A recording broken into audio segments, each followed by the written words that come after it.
তারা নির্বাহী বিভাগটাকে পরিচালনা করবেন সেই জায়গায় কিন্তু আমরা হস্তক্ষেপ করার কথা বলছি না।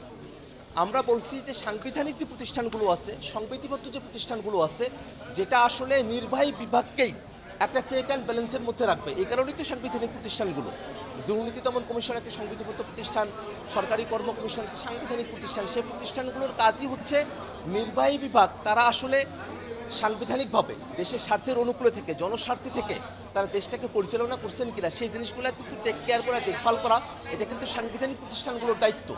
সাংবিধানিক প্রতিষ্ঠানগুলোতে যাতে দলনিরপেক্ষ একটা নিয়োগ হয় সেটার কথা আমরা বলেছি। আমরা তো নির্বাহী বিভাগে আমরা হস্তক্ষেপের কথা বলছি না, বরং যারা বলছেন যে সাংবিধানিক প্রতিষ্ঠানগুলোতে নিয়োগের কমিটি যদি নিরপেক্ষ হয়, সেটা যদি দলীয় নিয়োগটাকে আমরা এর মধ্যে আটকাতে পারি, এটাকে নির্বাহী ক্ষমতাকে কার্টেল করা হয়, তারা আসলে রাষ্ট্র ক্ষমতা বা রাষ্ট্রের যে কাঠামো আছে সেই কাঠামোর ব্যাপারে তারা পূর্ণাঙ্গভাবে জনগণকে ওয়াকিবহাল করছেন না। সাংবিধানিক প্রতিষ্ঠানগুলো নির্বাহী কর্তৃত্বের অন্তর্ভুক্ত নয়। সাংবিধানিক প্রতিষ্ঠানগুলো সেটা সাংবিধানিক প্রতিষ্ঠান, সংবিধিবদ্ধ প্রতিষ্ঠান, সেটা আলাদাভাবে স্বায়ত্তশাসিতভাবে সেগুলো পরিচালিত হবে। সেটাকে কেন নির্বাহী কর্তৃত্বের অনুগত রেখে নির্বাহী কর্তৃত্বের মধ্য দিয়ে সেখানে নিয়োগ প্রক্রিয়া সম্পন্ন করতে হবে, সে যুক্তি আমাদের কাছে বোধগম্য নয়। আমরা 50টা বছর ধরে দেখে এসেছি যে বাংলাদেশে সাংবিধানিক প্রতিষ্ঠানগুলোতে দলীয় নিয়োগের কারণেই আমাদের প্রতিষ্ঠানগুলোকে আমরা দাঁড় করাতে পারিনি। যদি নির্বাচন কমিশন, আপনারা জানেন অতীতে যে নির্বাচন কমিশন ছিল সেটা যদি দলনিরপেক্ষভাবে নিয়োগ করা সম্ভবপর হতো, তাহলে বাংলাদেশে 14, 18, 24-এর মতো এরকম একতরফা নির্বাচন, বিনা ভোটে নির্বাচন অনুষ্ঠান করা সম্ভবপর হতো না। তাহলে সেই নির্বাচন কমিশনার, সেই যারা আছেন তারা কিন্তু এক দলের কাছে দায়বদ্ধ না থেকে গোটা জাতির কাছে তারা দায়বদ্ধ থাকতেন, সকল দলের কাছে তাদের দায়বদ্ধতা থাকতো। তারা কিন্তু এক দলের কথায় এক পাক্ষিক নির্বাচন তারা আয়োজন করতেন না। সেই জায়গাটা যদি বিএনপি বুঝে থাকে, বিএনপিটা খুব ভালো করেই বুঝেছে, কারণ বিএনপির ব্যাপারেই তো সব থেকে বেশি অত্যাচার নির্যাতনের জায়গাগুলো অতীতে ঘটেছে। বিশেষত নির্বাচনের ব্যাপারে তাদেরকে সাইডলাইন করে ফেলা হয়েছে, ক্ষমতা থেকে তাদেরকে দীর্ঘ সময় বাইরে রাখা হয়েছে।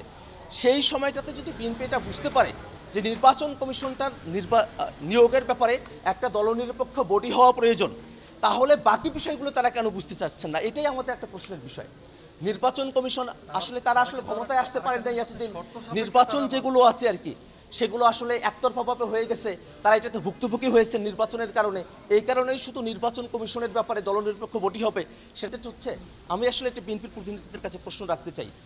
আমি মনে করি যে বিএনপি যেহেতু নির্বাচন কমিশনের ব্যাপারে, নিয়োগের ব্যাপারে, দলনিরপেক্ষ বডির ব্যাপারে তারা একমত হয়েছে, এটাকে আমরা সাধুবাদ জানাই।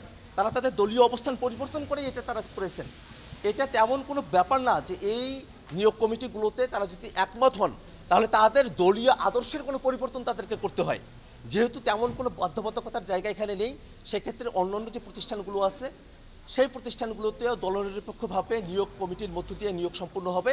এই বিষয়টাতে বিএনপির যারা নেতৃবৃন্দ আছেন তারা আসলে ইতিবাচক সিদ্ধান্ত গ্রহণ করবেন, এই আহ্বান আমরা তাদের কাছে রাখতে চাই। আমরা আসলে বিরোধের রাজনীতি করতে চাই না, আমরা সকলে পলিসি নির্ভর রাজনীতি করতে চাই। কোনো কিছুকে যদি রাষ্ট্রের জন্য হুমকি স্বরূপ মনে হয় আমরা সেটাকে অবশ্যই বাদ রাখব।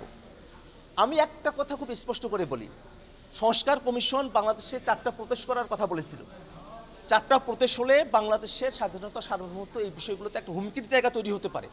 আমাদের যে ইউনিটারি রাষ্ট্রের কনসেপ্ট, সেই ইউনিটারি স্ট্যাটাস সেটা বিলুপ্ত হয়ে যেতে পারে। সেই বিবেচনায় কিন্তু এখানে একটা রাজনৈতিক দল তারা কিন্তু এই কনসেপ্টের সঙ্গে একমত হয় নাই। অর্থাৎ সংস্কার কমিশন কোনো একটা প্রস্তাব করলেই সে প্রস্তাবটাকে কোনো ধরনের যাচাই বাছাই না করে আমরা সেটাকে সমর্থন করবো, সেটা এরকম নয়। আমরা অবশ্যই সেটাকে যাচাই বাছাই করার পক্ষপাতী। সেই যাচাই বাছাইটা যেন সকলে মিলে করতে পারি, বিএনপিও যেন সেখানে অংশগ্রহণ করে, সেই আহ্বানটাই আমরা বিএনপির কাছে রাখতে চাই।